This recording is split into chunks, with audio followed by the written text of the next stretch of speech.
Hi everyone, I'm Permita and welcome back to another episode of Soul Notes where I share everything from my heart to your heart.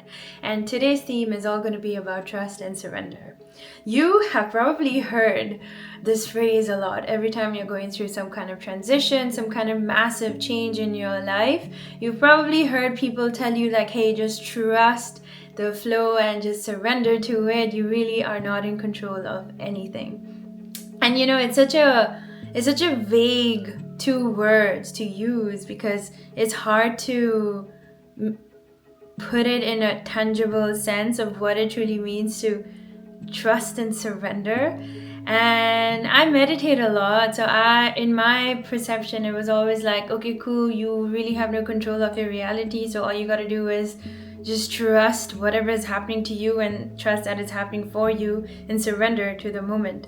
But this definition kind of evolved based on a very small travel day. Like, it's not like as if I had a life-changing scenario that made me change this. It was something as mundane as having a very hectic travel day. And I'll get into the crux of the story and I'll try to summarize it to the best of my ability. So I was having a long travel day from one city to another city, and I had to make it on time for the next day for an event. Basically, it was a music festival that my sister was organizing it, and I wanted to show up on time so I can be a part of it. I mean, the whole reason why I booked such an expensive flight was so that I could make it for this festival. Anyway, so the travel day started great, but turned out that my first flight was delayed by over an hour and a half because there was some swapping of the pilots. It wasn't even about the weather. It was like I had never had a scenario like this happen to me. And it was a long day of taking one flight to another flight, then a flight to another ferry and a ferry to the island to make it on time, and everything was like so time based. Like I had to make it right on time, otherwise I would miss the entire sequence. So here I was on the first flight, an hour and a half late. And in my head I was like thinking, okay, cool, if it lands late then I probably have to hop on the next flight. And if I go on to the next flight, all the ferries are booked. I can only make it probably the next day's ferry because everything was booked and there was no other time slots to make it on time to the island, which would mean that I would be late for the whole festival. The whole reason why I even came to Vancouver early. Anyway, long story short, I felt like a part of me in the flight when I was thinking and like rummaging my mind through all the different scenarios, and I was like, okay, cool. I mean, I really don't have any control of any of this, but I do trust in my ability to find a solution if things are late. Like my brain had at least 3-4 solutions to be like, that's cool. Even if something happens, I will figure something out, but I couldn't psych myself out before something even becoming a reality, meaning I wasn't even sure in that point if I would be late.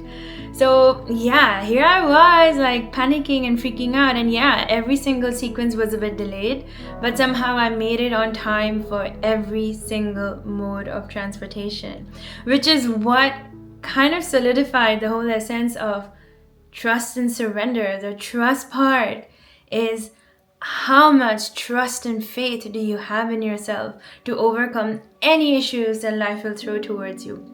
Of course, what I shared was something so minor, so redundant compared to the bigger life problems we face on a day-to-day. But this simple scenario is what made me kind of anchor into the true meaning behind trust and surrender. And it made me realize that, yeah, that's it. That is the code of this entire sentence is, yes, life will be hard. Yes, life will throw intense situations at you. But the trusting part begins with you. Like having enough trust in yourself that, yeah, that's fine. No matter what happens, I will overcome this. And that's where surrendering gets easier because you're like, cool. No matter what happens, whatever outcome comes, without acting from a place of fear, without acting from a place of, oh my god, things might go terribly wrong, but just allowing things to unfold how it should, it's easier to surrender because you're like, cool, whatever scenario, I got my back. I can overcome this, with a lot of grace in some form, whatever form of grace it would be for you in the moment of the version of you that's going through something. Yeah, and I feel like the trust part of it really develops very deeply from you exposing yourself and trying new things, trying things that you would never have done before. You want to solo travel, go out there, solo travel, experience. How does it feel to be truly by yourself and experiencing a space with nobody else but you and your mind and your thoughts, and just going through that flow and going through that motion and basically just forcing yourself to do things that you're terrified to do. That's the only way you can develop trust in yourself, because then you realize that,